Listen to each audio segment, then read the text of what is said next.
Today, we're diving deep into the 8 hidden causes of a condition that affects millions of people but is still so misunderstood. I'm talking about small intestinal bacterial overgrowth, or SIBO. So let's get right to the root of what's really going on inside our gut. So, does this question hit a little close to home? If you've ever dealt with those persistent, just unexplainable stomach issues, you know how incredibly frustrating it can be. Believe me, you are not alone. Millions of people experience this, and so often the hidden culprit is a condition called SIBO. So what in the world is SIBO? Well, to put it simply, it's having too much bacteria in the wrong place.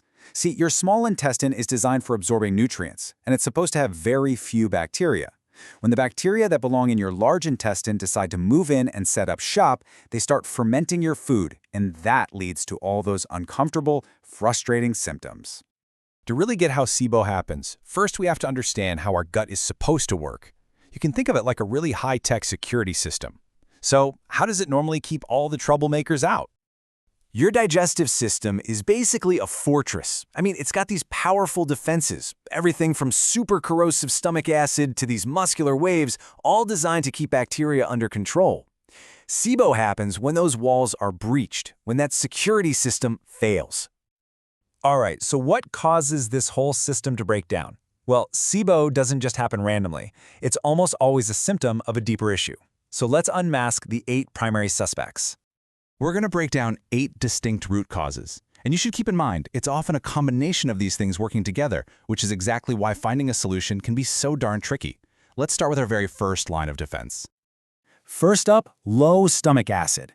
You got to think of your stomach acid as the bouncer at the club door. It's that first line of defense, and its job is to sterilize your food and kill off nasty microbes before they can even get into your intestines. So, when your acid levels are low, bacteria can just survive that journey and waltz right into the small intestine. And you know, the things that cause low stomach acid are incredibly common. Things like aging and chronic stress are big ones, but a major factor is medication. Heartburn drugs, the ones called proton pump inhibitors, they're literally designed to do one thing: shut down acid production. And that leaves the gate wide open. Number 2 is a faulty cleaning wave. Your gut actually has its own internal janitorial service that runs between meals to sweep out all the debris and extra bacteria. It's this powerful mechanism called the Migrating Motor Complex, or MMC for short.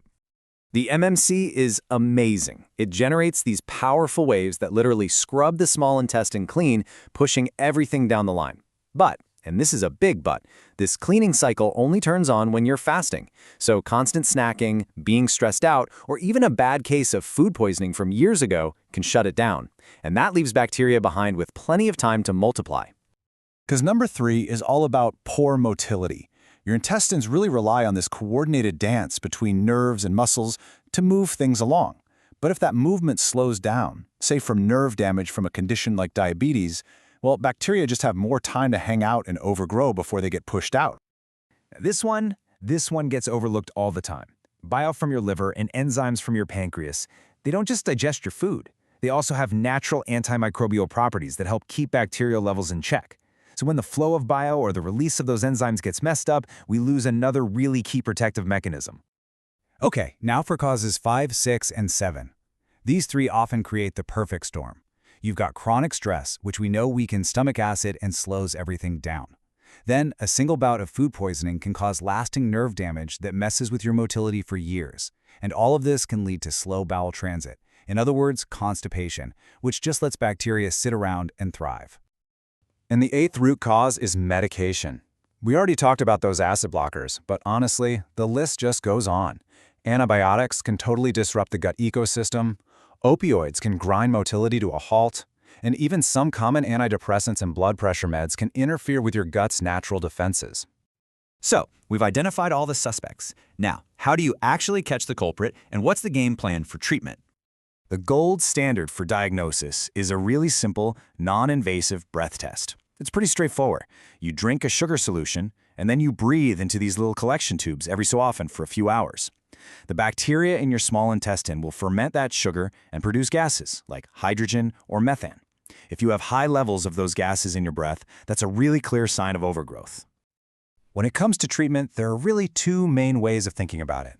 The standard medical approach is to use antibiotics to just kill the bacteria, and that can definitely provide some relief. But the functional approach asks a really critical question.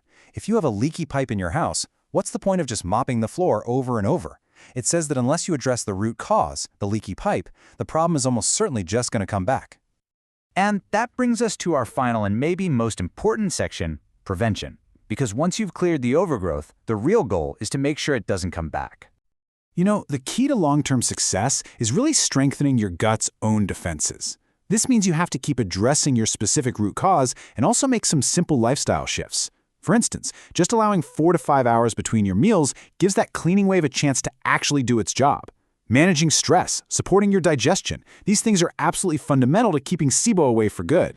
Let's end on a really powerful idea from the source material that kind of reframes this whole issue.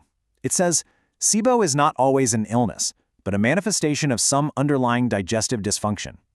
In other words, SIBO itself isn't the disease, it's a signal that something deeper is wrong.